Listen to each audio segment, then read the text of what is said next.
wabarakatuh. Alhamdulillahirabbil alamin wa kafa salatu wassalamu ala nabiyil mustafa wa ala alihi wa ashabihi wa man ihtada wa ba'du. Alhamdulillah, rahmatullah, malam hari ini kita dapat kembali bersilaturahim di sini. Suasananya cukup syahdu ya. Disebut hujan juga enggak, tapi kalau disebut gerimis kok gede.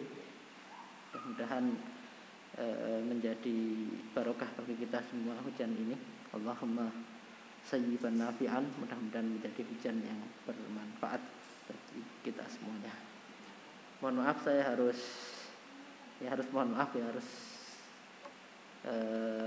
terlambat datang pada malam hari ini. Jadi persis pas mau berangkat, selesai wudu mau berangkat. Targetnya ngejar isya di sini, ternyata ada tamu datang. Ya masa Arab ditolak kan nggak mungkin, jadi menerima tamu dulu, harus menunda isya dan termasuk juga menunda keberangkatan ke sini. Jadi mohon maaf buat ikhwah semua menunggu pada malam hari ini. Tapi alhamdulillah ala kulli hal kita semua diberikan kesehatan. Mudah-mudahan senantiasa Allah memberikan kesehatan ini kepada kita semua.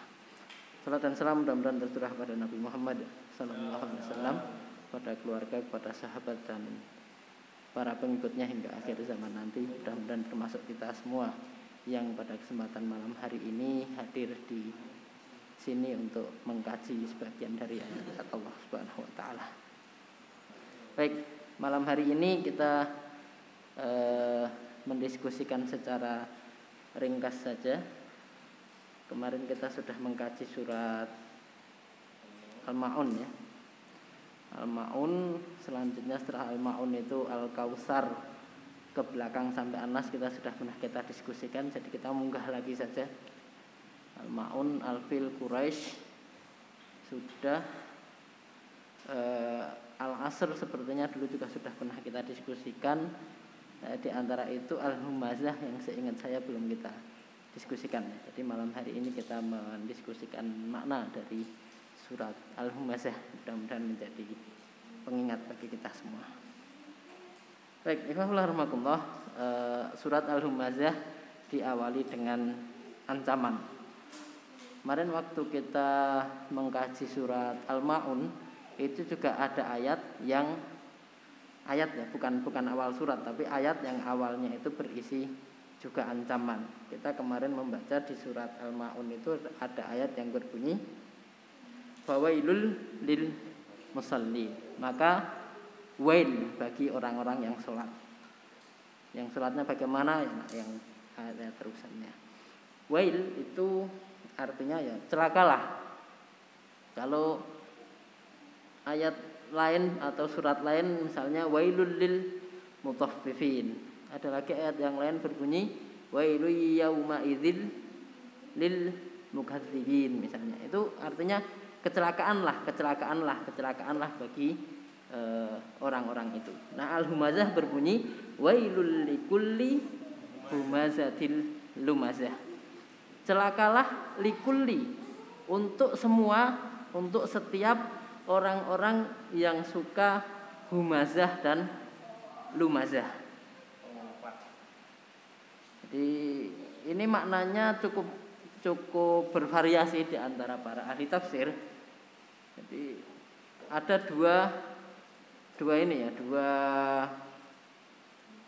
dua sifat atau dua sikap yang kalau orang-orang itu suka bersifat dengan dua hal ini, Allah berikan ancaman, celakalah bagi pertama humazah dan kedua lumazah. Yang biasa kita baca terjemahannya itu celakalah bagi setiap pengumpat dan pencela. Apa bedanya pengumpat dan pencela? Mengumpat itu persamaan katanya adalah mendelik. Mengumpat, mendelik. Golekane angel. Ngumpet maksudnya. Ngumpet, mendelik. Bukan ya. Mengumpat dan mendelik. Tetapi nanti ada ininya juga. ngumpet karo ndelik ya. Tetapi nanti ada di antara makna humazah ini juga mendelik juga, karena nanti ada yang sebagiannya itu dengan gestur. Jadi mengumpat dan mencela. Sebagian lain memaknai humazah itu mencela dengan kata-kata, lumazah mencela dengan gestur. Gestur itu misalnya apa? Kedipan mata, mendelikkan mata gitu ya. Orang mendelik ngumpetmu ya. Mendelik atau dengan gestur yang memaknai bahwa itu adalah sikap mencela orang lain. Nah, atau termasuk dengan tangan, misalnya di apa ya, gestur ya kan beda jari yang diangkat itu kan mengandung mana beda, sama-sama diangkat jempolnya nek ngene karo ngene kan artinya beda toh ya gitu, sama-sama dua jari gitu ya. Kalau jari ini begini ini artinya juga beda. Padha-padha ngene nek ngene karo ngene iki artinya beda. Nah, lumazah itu kurang lebih maknanya nanti ada yang pemaknainya terbalik, tetapi pada prinsipnya adalah Allah mengancam orang yang suka sifatnya atau sikapnya itu menjatuhkan orang, intinya menjatuhkan orang, ngasorke uang gitu ya, baik dengan perkataan maupun dengan perbuatan maupun dengan apapun, tapi yang prinsipnya adalah mencela, menjelekkan, ya, mau mengumpat tadi ya, orang lain. Wail likulli humazatil lumazah. Apapun metode mencelanya, apapun metode mengumpatnya, apapun metode menjatuhkan orang lainnya. Ayat berikutnya berbunyi alladzi jama'a malahu wa addadah. Yang mana orang-orang itu suka mengumpulkan harta dan menghitung-hitungnya. Nyambungi humazah lumazah, mengumpat dan mengumpulkan harta ki apa?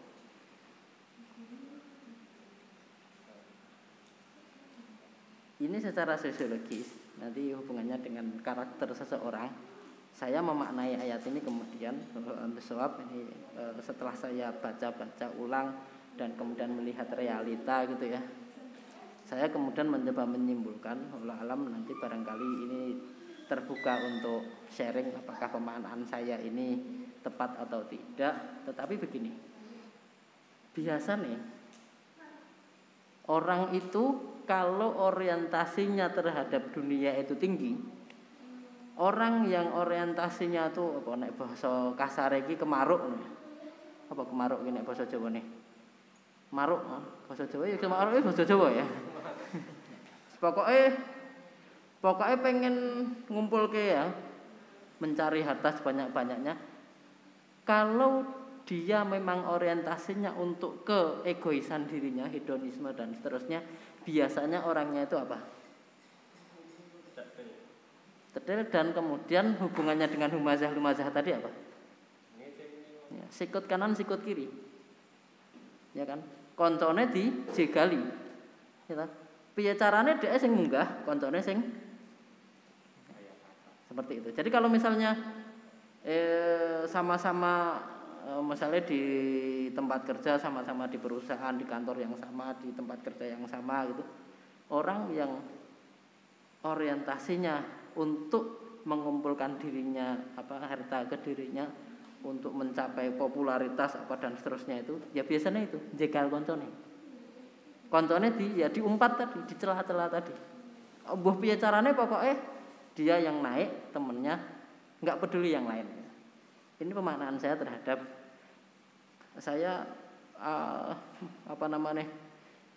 kok ayat ini berbunyi celakalah orang yang suka mengumpat dan mencela yang mereka itu suka mengumpulkan harta dan menghitung-hitungnya. Kenapa? Nanti biasanya orang yang seperti ini sudah tidak lagi mau berbagi. Tadi apa? Cetil mau ya. Nek cenil enak gitu ya. Nek cetil beda. Ya kan? Nek cenil iki sing kaya apa ya? Panganan sing kaya apa ya? Apa bedanya cenil, cetot, gatot? Jadi generasi milenial wis kangelan bedane sing ndi. Ya, enggak tadi. Tidak mau berbagi. Semuanya itu untuk dikumpulkan untuk dirinya sendiri. Kenapa? Dia berorientasi seperti itu karena orang-orang ini akan bersikap seperti itu karena orientasinya adalah yahsabu anna malahu akhladah. Karena dia pikir kalau dia bisa mengumpulkan harta sebanyak-banyaknya, kalau dia bisa mencapai jabatan setinggi-tingginya, kalau dia bisa menyingkirkan kompetitor-kompetitor orang-orang di sekitarnya dan dia yang paling maju karirnya, dia berpikir itu yang akan mengkekalkan kebahagiaannya. Yahsabu annama lahu akhladah. Dia berpikir harta yang dia kumpulkan itu, yang dia tidak mau bagi-bagi itu, yang semuanya dicekel kemaruk itu tadi, dia berpikir annama lahu akhladah.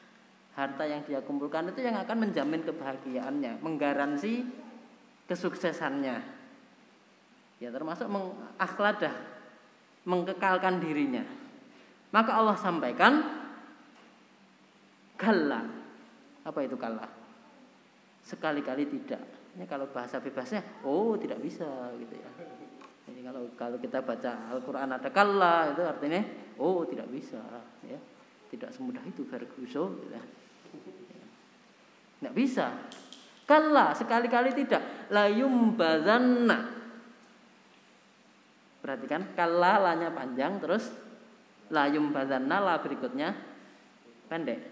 Beda la panjang dan la pendek. Kita dulu pernah menyinggung waktu membahas surat Al-Asr ya. Apa bedanya la panjang dan la pendek? Dalam bahasa Arab, masih ingat?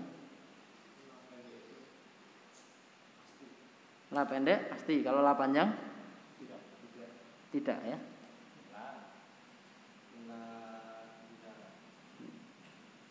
Ya, itulah apa namanya kenapa kita kalau membaca Al-Qur'an itu ada tajwid.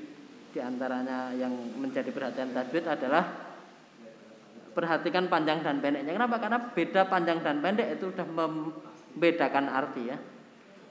Kalau kita baca kalla la yumbadzanna, sekali-kali tidak, la sungguh pasti, yumbadza, orang itu akan diuncalkan, dilemparkan. Ada la, kemudian ada na. La yumbadza terus na. Nah di akhir kata ini, nah itu ya yang ada apa namanya tasdidnya itu, dan la di depan itu artinya mirip.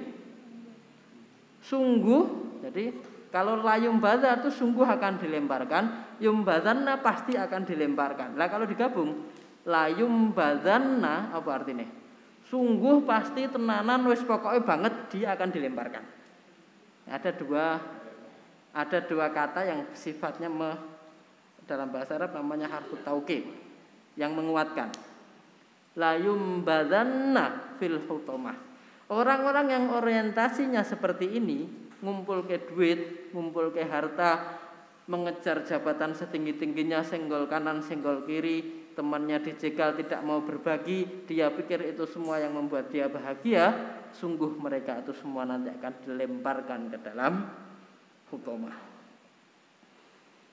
Dia akan dilemparkan ke dalam hutomah. Kemudian Allah bertanya kepada kita semua, wa ma adraka mal hutomah. Tahukah kalian hutomah itu apa toh?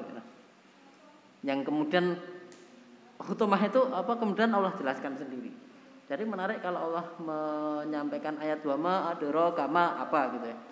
Terus kemudian tahukah kamu itu apa? Nah, terus kemudian ayat berikutnya biasanya menjelaskan. Kalau surat Al-Qari'ah kan wa ma adraka ma hiya.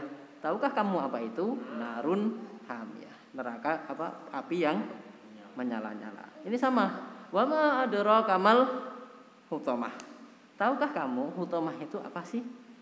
Hutamah itu apa? Narullahil muqadah. Yaitu nerakanya Allah, api nerakanya Allah yang apa? Muqadah. Apa? Kalau di terjemahan bahasa Indonesia diartikan apa muqadah itu? yang membuka terjemahan. Yang dinyalakan ya. Ya, jadi api yang dinyalakan. Hutamah adalah api yang dinyalakan. Narullahil muqadah allati tattali'u 'alal afidah. Allati yang nyalanya itu, daya bakarnya itu tattali'u.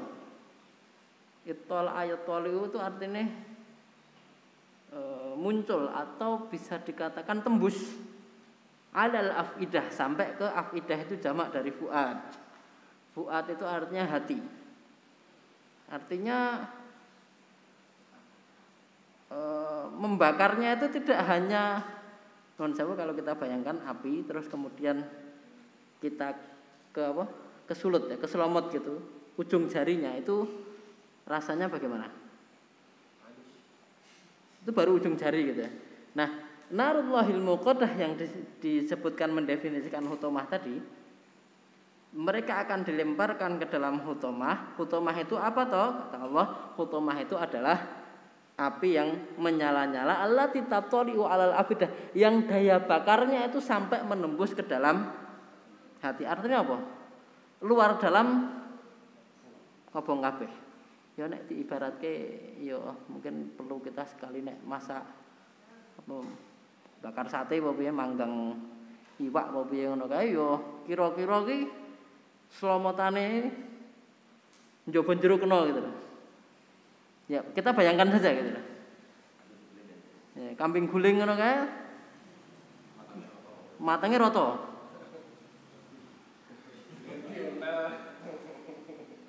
Bayangannya nek kaya sate klathak ngono ya. Sate klathak ngene tusuke kan iki jelaske azab kok. Jelaske azab ilustrasine panganan. Tapi maksudnya gini ya, nek sate klathak ini karena tusuknya itu besi, logam ya, logam aluminium ya dia. Nah, dan logam itu menghantar panas, maka panasnya itu kan dari luar dapat bara, dari dalam dapat panasnya, dari yang disalurkan oleh logam itu kan.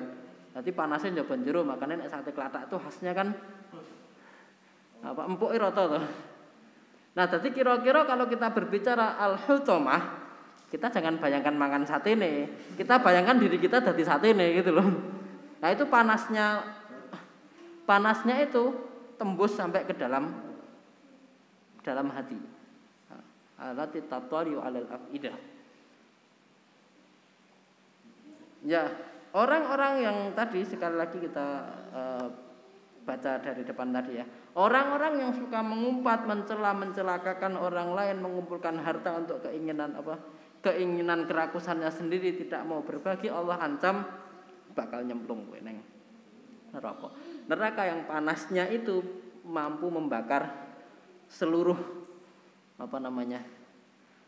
tubuh, jiwa dan raga gitu ya. Nanti disebutkan dalam ayat yang lain bagaimana neraka itu menyiksa orang-orang yang para pendosa itu adalah kullama nadijat juluduhum badalnaha juludan ghairaha liyadzuqul adzab. Allah sampaikan ketika nanti api neraka itu sudah membakar rata kulitnya, kalau ini deskripsinya kulitnya ya. Artinya nek cara nun sewu nek korban kebakaran ngono kan ono disebut menderita luka bakar sekian persen ngono ya. Maka kalau dalam neraka itu ketika bakarannya itu sudah sampai 100% wis gosong awake, badalna hajulu dan wairaha. Raga fisik itu dikembalikan semula. Untuk apa? Liyadzukul azab, untuk kemudian dibakar lagi. Jadi apa yang terjadi di neraka itu ya karena enggak ada matinya gitu ya. Kalau surga itu kan kebahagiaan yang tiada henti, maka neraka itu ya siksa yang tiada henti. Kalau kita bayangkan kita kebakar, kita kebakar habis mati rampung kan, wis ra krasa. Tetapi azab neraka itu disebutkan kita dibakar, kalau kita masuk azab neraka itu kita dibakar habis gitu, dibalik ke meneh, dibakar meneh, entek balik ke meneh.